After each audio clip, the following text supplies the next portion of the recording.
Dito po sa kinatatayuan ko, ang dating Barrio Acacia. Isang gabi ay minasakal silang lahat. That's more than 20 years. Bakit pa yan ang napili mong pang-thesis mo?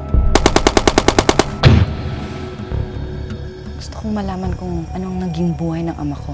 Kajim, si Ka Felix.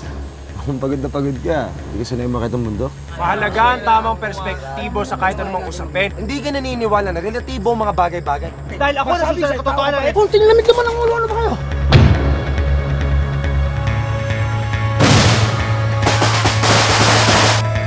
Felix, sorry na oh.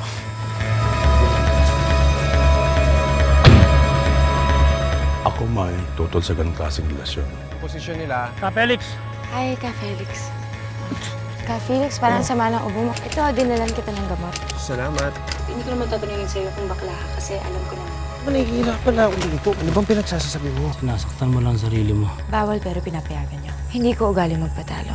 Lahat ng akin nakukuha ko. Lahat na gagawa mo pag nagmamahal ka, Cesar. Hindi, importante kung baba sa kasamahan. Kami na ni Kasmin. Hipokrito ka.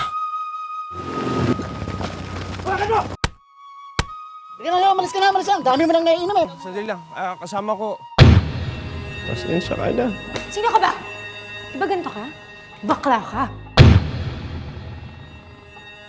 Maghahanap pa po ako ng maski isang survivor dun sa Barrio Acacia. May tinatawag silang putol. You don't understand me! You don't know many things!